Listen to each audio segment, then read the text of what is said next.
Glider's Journey. What can I say about this one? So, as you know, I've been sort of MIA off and on basically for the last billion years.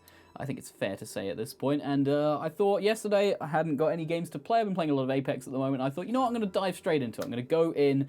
I'm going to play one of those games that I've been given. This is, this is worth saying now. I was given this game for free, so I haven't had to spend any of my own money on this one. And I was like, you know what, I've had this for a while, and I felt a little bit bad for not having played it. So I thought, I'll give it a go. I've got, an hour or two. I don't know what my autofocus is doing. It just cannot stay focused on my face. I'm going to just stay really static right here. And then maybe it'll stop playing silly buggers, but it's not really going to, so I don't know what it's doing. You good? So yeah, I want to play this game. I was like, you know what, this looks pretty chill. I was in the mood for a chill game, and if I read, I'm just going to get the Steam store description up, because I think this is probably where I made my fatal flaw with this one.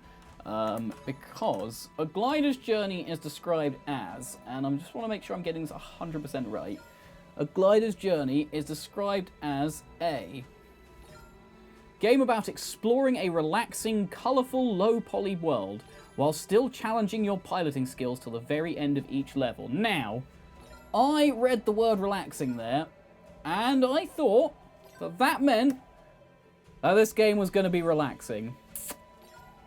It's not. It's not. This game doesn't actually know what it wants to be. It tries to both be relaxing and hardcore, and just it's a mishmash of two things that just don't gel well together. And I didn't enjoy my experience with this one. I really didn't.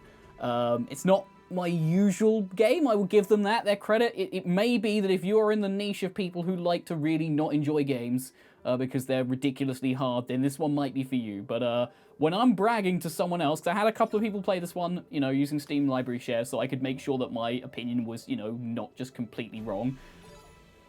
And we all came to the same conclusion. The way to play this game is on very easy, which, as someone who enjoys games, is not something it's very easy to admit.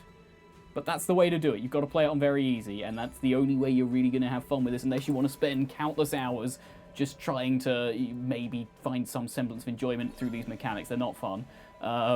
Basically, I'll give you an overview. Its gameplay is serving the niche of people who really enjoy flight simulator games, whilst looking like it's designed for someone who really enjoys sort of chill, relaxing puzzle games. And that's my kind of biggest issue with it, is that even its marketing materials, we've got the word relaxing and the word challenging piloting skills in the same sense.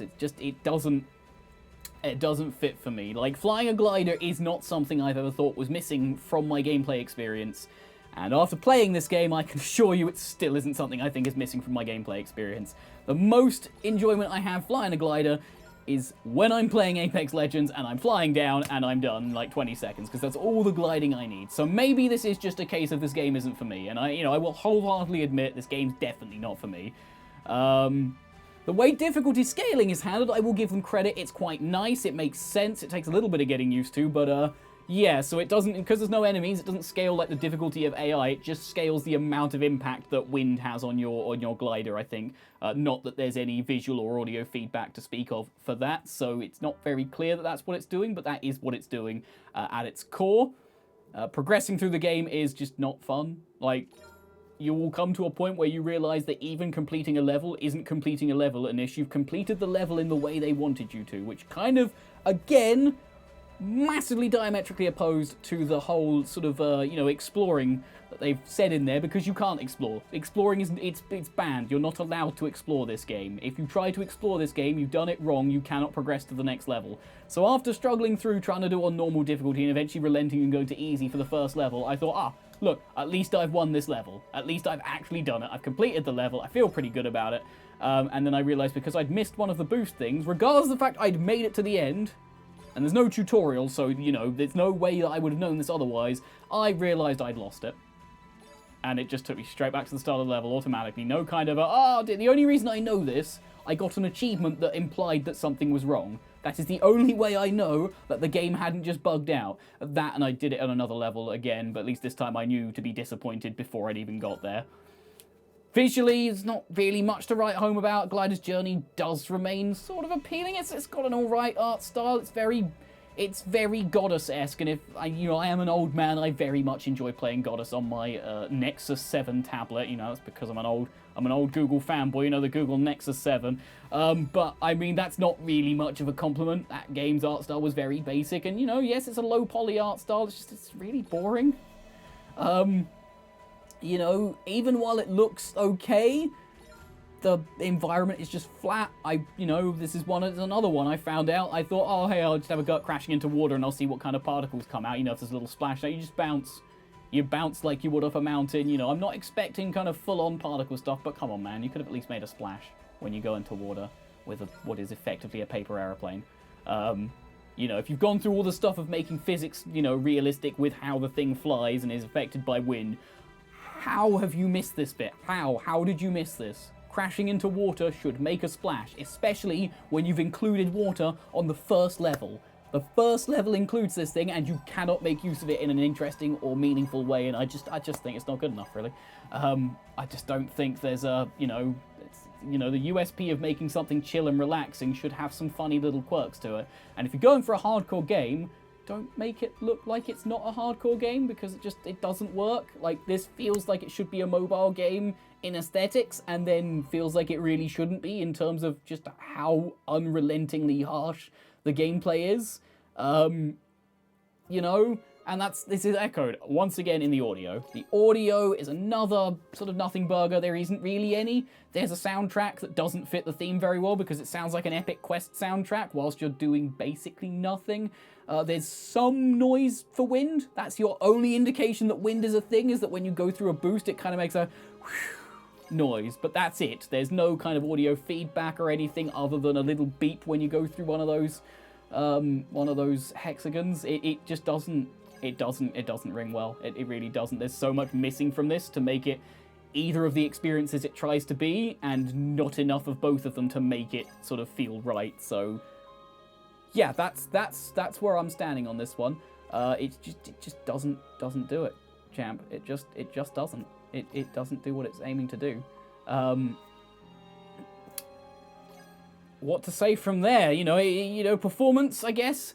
Performance is perfectly acceptable. It runs buttery smooth. I was running it at 144 Hz, and it is fine. You don't get any slowdown, any stops or anything, but I mean, on the hardware I'm running it on, I would be surprised if I did. It is an indie game. I have seen it happen. I had no crashes, no bugs, nothing. But I mean, I don't even know if I'd really know if bugs were happening, because I don't actually know really what I was meant to be doing much past sort of just playing the game and just being. So, take what you will from that. It did what it said on the tin. It did play the game played. The game was playable. I guess that's kind of what we can say on that one. It works. The controls are just very frustrating. They say they're supposed to be played with a joystick. I couldn't really handle with a mouse, possibly because I play with a high DPI, so I was on keyboard. I asked a few other people to play, and they came back and said they found it easier on mouse, and just generally that playing it on very easy was the way to go, because, any other difficulty was just so unrelentingly harsh, it wasn't worth it. And I think I agree with them there. I might prefer keyboard personally, but I can definitely see that some people might prefer mouse, but I can't really see myself having enjoyed any of this, so to speak. The scaling difficulty does help, which is why very easy, because you don't have so much loss of controls. You can find yourself losing control in higher difficulties, making it almost impossible to finish a level, is what I've had from one of the other people I asked. That was their 2 cents on the matter. I was like, can you just put something about the controls in here, because I'm a little bit grumpy about this game. And I think, to basically to top it off, the way I look at it is, when I do games for reviews, I tend to find it really hard to do the review because I'm busy enjoying the game. This game made me want to tab out and type the review up, because that was the more enjoyable part. I was enjoying just typing how much I wasn't enjoying myself, which, as a grumpy old man is one of my passions, of course. But yeah, it just wasn't it, Chief. For £4, it's alright. If you've watched the gameplay and think, you know what, I'm in the mood for a really kind of really finicky controlled flight sim game, and I don't want to buy MS Flight Simulator, which I would imagine, having not played it, I'd imagine plays you know, a lot better and a lot more realistically than this. But if you're looking at it and you look, man, that looks good, then, you know, by all means, this could be for you. You know, I will wholeheartedly admit this is just not for me. You know, if what I'm trying to relay is that if you are looking at A Glider's Journey as anyone other than the kind of person who is already addicted to this genre, in which case you'll know that you want this game, just go and buy a burger or something. You'll probably enjoy yourself better. Like, you will have a lot more fun with a burger than you will with whatever this was trying to be, because, you know, it's just not it, Chief. So, the final review score is 3 out of 10. I run on a sliding scale that anything above 5 I've enjoyed playing more than I've enjoyed the review, and anything below 5 is something I've really not enjoyed playing, you know, compared to how much the review was. So this is basically it. A 5 would be an average, kind of like, you know, it's a solid game, it's okay. This just wasn't good. I didn't enjoy it. It's not a bad game in terms of it does run, and you can play it, but it's just uninspired. It just misses the mark of what it's trying to be. It just doesn't know. It's sat there and just sort of sits there and goes, yes, I'm here. I just think the devs need to take a step back, work out what it is they're trying to create.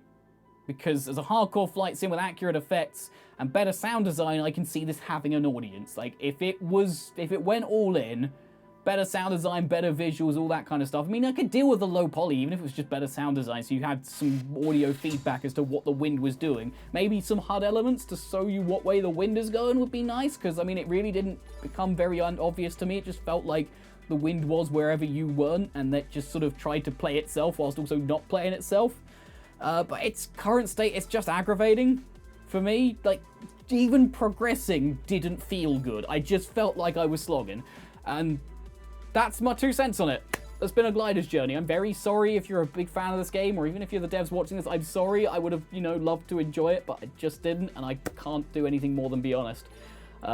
So if you have enjoyed watching, thank you very much. I hope you drop a like, a comment, subscribe. Even if you disagree with me, drop a comment. Tell me why I'm wrong. If you are an aficionado of the genre, let me know. I'm always willing to be, you know, to be disagreed with. It's fine. It's what a review's for. A review is to so you know what I think of it, not to know an objective fact of how good or bad the game is. But that being said, I'll see you all very soon. Bye-bye.